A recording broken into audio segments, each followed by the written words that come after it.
வணக்கம். இன்னைக்கு நாம பார்க்க போற விஷயம் ரொம்ப ரொம்ப முக்கியமானது. ஒரு தேசத்தோட தலையெழுத்தையே வடிவமைச்ச ஒரு மாமனிதரோட வாழ்க்கை மற்றும் அவருடைய நீங்கா புகழ பத்தி தான் விரிவாக பார்க்க போறோம். சரி, முதல்ல ஒரு கேள்வியிலிருந்து ஆரம்பிக்கலாம். ஒருத்தருக்கு ஏற்படுற அவமானம் ஒரு முழு தேசத்தோட விதியே மாத்த முடியுமா? யோசிச்சு பாருங்க.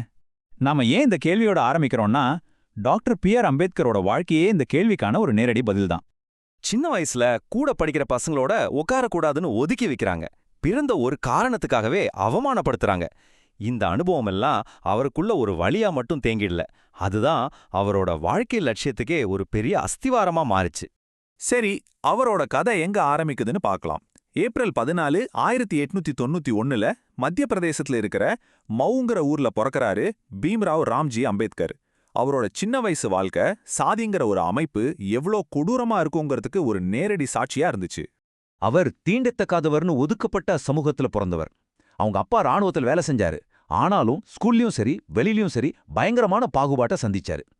இப்படி தொடர்ந்து அவமானங்கள் ஒரு பக்கம் இருந்தாலும் அவருக்கு ஒரு டீச்சர் ரொம்ப சப்போர்ட்டிவா இருந்தாரு. அந்த டீச்சரோட பேரு தான் மகாதேவ அம்பேத்கர்.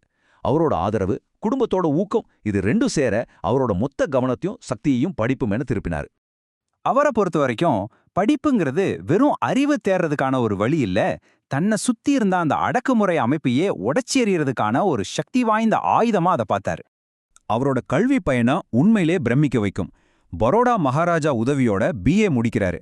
அப்புறம் அமெரிக்காவுக்கு போய் கொலம்பியா யூனிவர்சிட்டியில MA படிக்கிறாரு.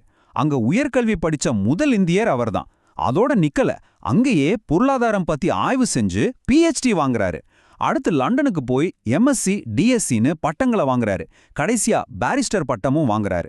பாருங்க, பொருளாதாரம், அரசியல், சமூகம், சட்டான்னு எல்லா துறையிலையும் தன்னை முழுமையா தயார்படுத்திக்கிட்டாரு. படிச்சு முடிச்சு இந்தியாவுக்கு திரும்பினதும் அம்பேத்கர் சும்மா இருந்தல, வெறும் ஏட்டுச்சுரைக்காயா இல்லாம களத்துல இறங்கினாரு. தான் பட்ட கஷ்டங்கள், அவமானங்கள் எல்லாத்தையும் ஒரு சமூகத்தோட விடுதலைக்கான போராட்டமா மாத்தினாரு. சமூக நீதிக்கான அவரோட நேரடி போராட்டம் இங்கிருந்து தான் உண்மையா தொடங்குச்சு. இங்க பாருங்க, இந்த ஒப்பீடு எவ்வளவு ஆழமானதுன்னு.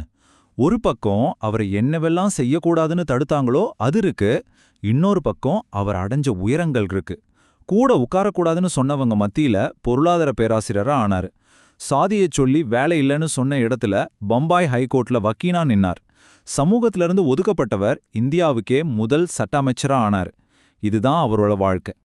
அவர் வெறும் படிப்பாளி மட்டுமில்ல, ஒரு உண்மையான போராளி.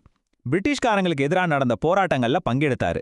அப்புறம் பொது குளத்துல தண்ணி எடுக்கிறதுக்காக நடந்த அந்த மகத் சத்தியாகிரகம், அது ஒரு சரித்திர நிகழ்வு.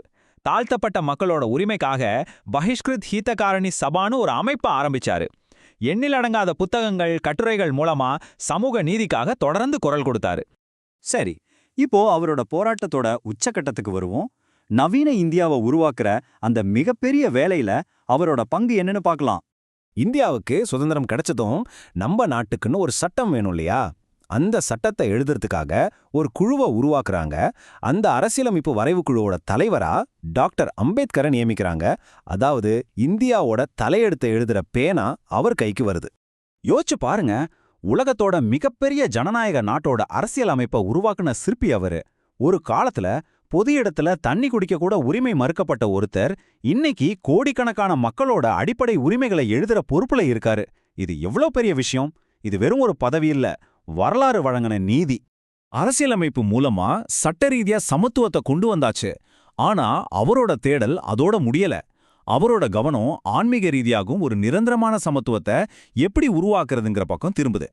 அவர் என்ன செஞ்சாருன்னா, முதல்ல இந்து மதத்திலிருந்து அந்த சாதிய கட்டமைப்பை ரொம்ப கடுமையா விமர்சிச்சாரு. அடுத்து ஒடுக்கப்பட்ட மக்கள் முன்னேறணும்னா அதுக்கு கல்வி மட்டும்தான் ஒரே வழின்னு ஆணித்தரமா நம்பினாரு. கடைசியா ஆன்மீகத்திலையும் சமத்துவம் வேணும்னு நினைச்சு தன்னோட ஆதரவாளரோட சேர்ந்து பௌத்த மதத்துக்கு மாறினாரு. ஏன்னா மனித மாண்பை மறுக்கிற ஒரு அமைப்பை விட்டுட்டு சமத்துவத்தை மையமா கொண்ட ஒரு தத்துவத்தை தழுவுறது தான் உண்மையான விடுதலைன்னு அவர் நினைச்சாரு. அவரோட இந்த பங்களிப்பு போற்ற வகையில தமிழ்நாடு அரசு ஒரு முக்கியமான முடிவை எடுத்தது. அவரோட பிறந்த நாளான ஏப்ரல் 14 சமத்துவ தினமா அறிவிச்சது. இது வெறும் ஒரு கொண்டாட்டம் இல்ல, அவர் எதற்காக போராடினாரோ அதை நாம தொடர்ந்து செய்யணுங்கிறதுக்கான ஒரு நினைவூட்டல். இந்த சமத்துவ தினத்துல நாம எல்லாருமே ஒரு உறுதிமொழி எடுக்கிறோம்.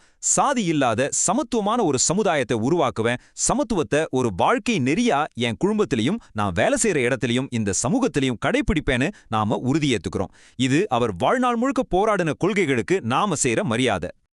கடைசியா நாம ஆரம்பிச்ச அதே கேள்விக்கு வருவோம். நாம நிஜமாவே சமத்துவத்தை ஒரு வாழ்க்கை முறையா கடைபிடிக்கிறோமா? டாக்டர் அம்பேத்கர் சமத்துவத்துக்கான ஒரு ப்ளூ பிரிண்ட்டை நமக்கு கொடுத்துட்டு போயிருக்காரு. ஆனா அந்த ப்ளூ பிரிண்ட்டை வச்சு ஒரு உண்மையான சமத்துவ சமுதாயத்தை கட்டுற வேலை நம்ம ஒவ்வொருத்தரோட கையிலேயும் தான் இருக்கு. அந்த பொறுப்பை நாம சரியா செய்றோமா? யோசிக்க வேண்டிய விஷயம்.